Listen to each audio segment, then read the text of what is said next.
कर्म का प्रतिकर्म अगर उसी वक्त होता तो समान होता, मगर उसी वक्त तो नहीं होता है। देश काल पात्र में परिवर्तन होता है। किसी का प्रतिकर्म भोगना पड़ता है फौरन, किसी को 1-2 साल के बाद, किसी को 100-200 साल के बाद, किसी को इस जीवन में नहीं 20 जीवन के बाद। इसलिए समान नहीं होता है। और जितनी देर होती है क्रिया की प्रतिक्रिया उतनी ही अधिक होती है, अर्थात मूल कर्म के साथ उसका ब्याज भी जोड़ा जाता है। यही है प्राकृतिक नियम। ना भुक्तम क्षयते कर्म कल्पकोटि शतैरपि आवश्यमेव भुक्तव्यम कृतं कर्म शुभाशुभम। यावन्न क्षयते कर्म शुभं चाशुभमेव च तावन्न जायते मोक्षो नैनाम कल्पशतैरपि। यथा लौहमयी पाशै पाशै स्वर्णमयीरपि तथा बद्धो भवेत् जीवो कर्माभिश्चाशुभै शुभै। यही है नियम। तो कैसे यहाँ कहा गया कि कुर्यात् पाप क्षयम तथा, तो पाप का क्षय होता है कैसे कहा गया इस श्लोक में?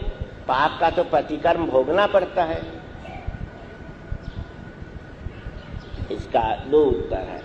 मनुष्य को अपने पाप का बोझा ढोना पड़ता है, बात तो ठीक है, मगर पाप का प्रतिकर्म अगर जल्दी हो गया, तुरंत अगर प्रतिक्रिया मिल गई तो अधिक दिनों तक बोझा ढोना नहीं पड़ेगा, मन हल्का हो जाएगा, आत्मा हल्की हो जाएगी, मनुष्य आनंद आगे बढ़ते रहेंगे।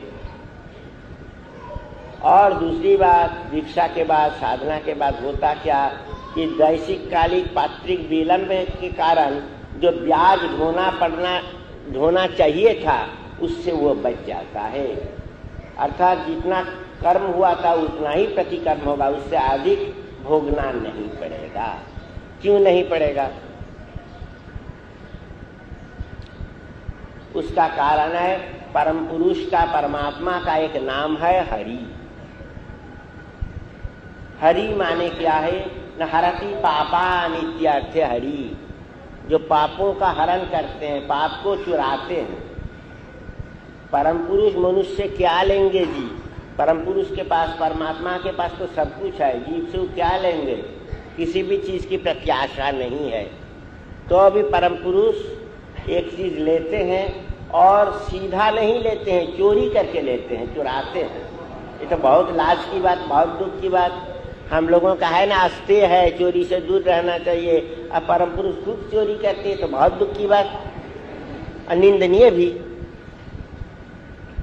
हाँ, बात तो ठीक है, बात निंदनीय भी, मगर मजबूरी है उनके लिए, चोरी करनी पड़ती है। बात क्या है? परम पुरुष अपने भक्तों को बहुत प्यार करते हैं। और देखो दुनियावी मनुष्य, कोई छोटा पापी कोई बड़ा पापी, एकदम पाप नहीं किया ऐसा मनुष्य तो पाना मुश्किल है।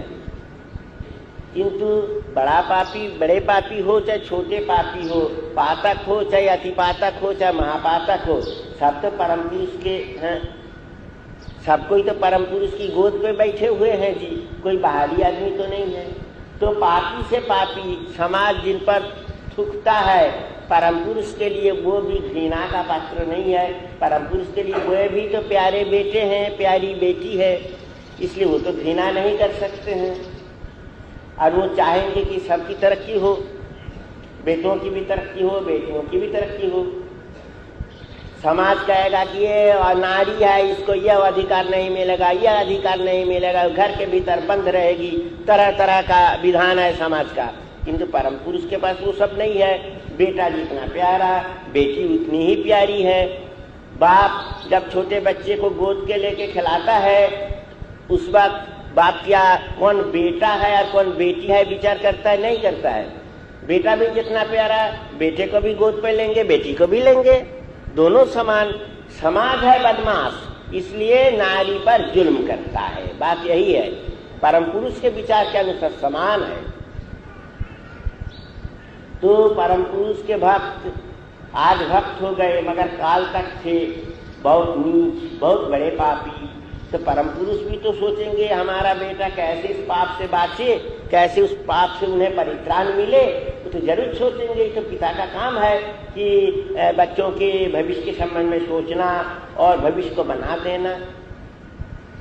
किंतु अगर परम पुरुष बोले कि देखो जी, तुमने जो पाप किया वो तो बहुत हिमालय के समान है, इतना बोझा ढोना तुम्हारे लिए तो बहुत मुश्किल है, तुम तो बच्चे हो, तो तुमसे बोझा का वजन अधिक है कि तुम कैसे ढोते रहोगे। अगर ढोना भी है एक जन्म में तो नहीं होगा, कई जन्म, कई हजार जन्म लग जाएगा, तुम्हारा पाप का बोझा इतना बड़ा है और इतना भारी है। तो तुम एक काम करो बेटे, तुम्हारा जो पाप है वो मुझको दे दो, मैं तुम्हारे पाप का बोझा ढोता रहूंगा, तुम दे दो। किंतु भक्त तो देना नहीं चाहेगा।